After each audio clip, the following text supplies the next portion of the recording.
Ang pag-uusapan natin ngayon is kung halimbawa tayo po ay namumblema kung paano ba talaga may babalik ang ex natin. Nandyan na rin po yung mga prosesong ating pong inihahatid. Halos madalas naman po natin pinag-uusapan yung mga salitang no contact, radio silence, cut connection, magbigay ka ng space, walk away mga kapatid, i-let go mo na lang, mag-move on ka, bigyan mo ng mga prosesong mga ganyan. Pero ano ba talaga ang mga dynamics nito? Bakit ba talaga napaka-controversial? Kung bakit ang dami nating katanungan? Or ito ba talaga ay talagang magiging epektibo para maibalik ang ex natin? Alam ko po na kayo po ay nasasaktan sa kasalukuyan. Kayo po ay medyo nagkakaroon ng struggle mga kapatid na andito po si Papong TV para tulungan kayo mga utol. Pero syempre, papaliwanagan natin kung bakit po naging very effective and the most ambitious way po ang no contact para maibalik po ang ex natin. Ambitious, most effective, NCR, no contact rule mga kapatid.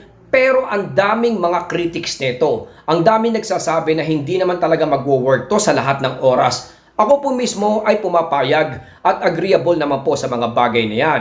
Pero pinag-uusapan po rito, siya pa rin po, ito pa rin po ang pinaka-most effective way if done correctly. Hindi po basta-basta tayo ay magno-no contact and at the same time nagkakaroon ng mga butas sa gilid-gilid tulad nga po ng mga validations, mga updates na nakukuha po ng ex natin. It will not work that way mga kapatid dahil kung talagang babantayan natin mabuti, talaga naman pong magkakaroon po ng dynamics at magiging positivity ang lahat para bumalik ang ex mo sa'yo. Provided na magagawa po natin ito ng correct. Una, paliwanag po muna natin, the no contact rule is a period of time mga kapatid na kayo po ay dapat hindi maramdaman, hindi marinig, hindi makita at hindi nyo po makakausap or halimbawang makakachat man lang ang iyong ex. It is considered as a time and space, period of time na kayo po ay parang wala sa isa't isa. Na hindi nyo po siya bibigyan ng importansya, na hindi nyo po siya hahabulin sa mga oras na to.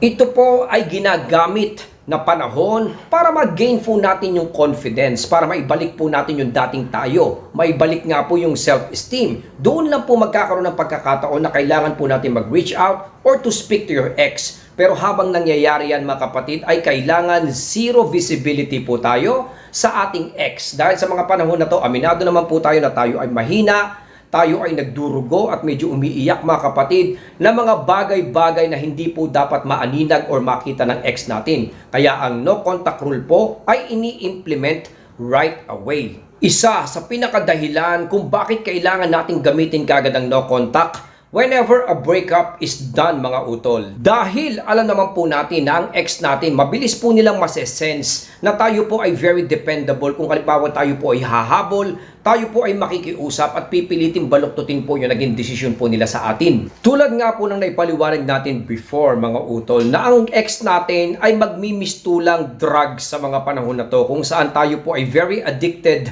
na kung halimbawang hindi natin siya nakikita at hindi tayo nakakakuha po ng updates mula sa kanya, ay tayo po ay napaparaning. Tayo po ay nahihirapan at kung ano-ano po ang naiisip natin dito mga utol. Kaya po ang no contact, kung iisipin po natin ay parang madali, pero kung actual na po natin gagawin kapatid ay napakahirap nito. Dahil ang prosesong to ay kung saan tayo po ay biglang magka-cut na parang cold turkey nga po sa isang bagay na addicted po tayo. Tulad nga po ng ex natin. Ganun po siya kahirap mga utol, pero kung gagawin natin ay malilipat po sa kanya ang epekto at hindi po sa atin. Dahil kung sakaling mabe-break natin to mga utol, makakaya natin to, syempre makikita po ng ex natin na hindi na po tayo nakadepende sa kanya. Lalong-lalo na po in terms of happiness mga kapatid. Syempre po kung tayo po ay reliable sa kanya, nakadepende, mararamdaman po niya na napaka-importante niya sa inyo. Kailangan niyo siya mga kapatid. Sa mga ganitong proseso tulad po ng no contact, you will learn to live without your ex. Matututo tayong mabuhay mga kapatid, gumawa ng mga bagay-bagay,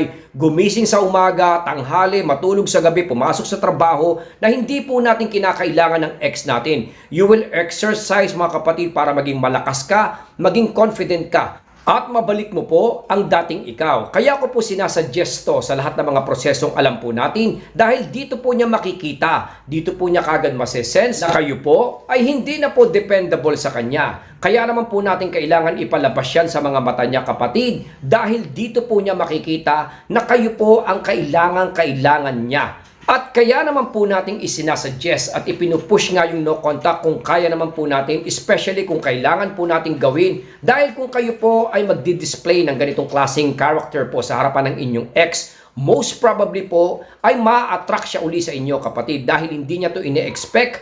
At syempre, inaasahan niya na kayo po ay magiging depressed, magiging negative. Kung gagawin niyo po yung the opposite, which is positivity, mga kapatid, at mapapakita niyo nga po na hindi niyo po siya kailangan. Ang tanong, mga kapapong, Coach, bakit kailangan kong gawin ito? Kung samantalang gusto ko nga siyang ma-attract sa akin, gusto ko nga pong bumalik yung kanyang pagmamahal, tapos ipaparamdam ko po sa kanya na hindi siya importante at hindi ko po siya kailangan. Bakit po?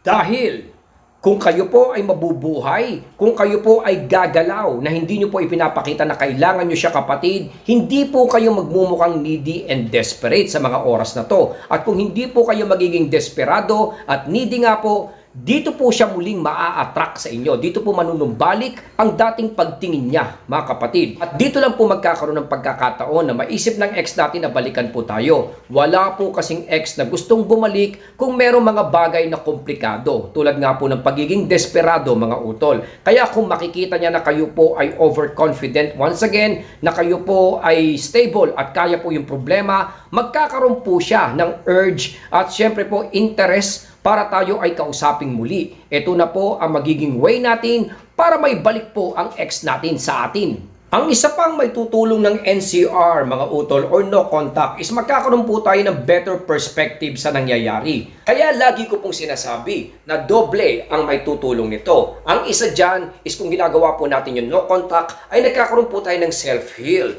Dito natin nakikita yung mga pagkukulang natin kung saan nagkakaroon po tayo ng pagkakataon para i-develop ang sarili natin. At the same time, kung tayo po ay naka-no contact, syempre ang display naman po dun sa ex natin ay tayo po ay nagkakaroon ng inner strength and confidence. At syempre po, doon po tayo nagkakaroon ng value, mga utol. At the same time, nag-work po yan habang tayo po ay nagno-no contact. Dito po tayo magiging attractive uli. Dito po siya magkakaroon ng interest uli sa atin.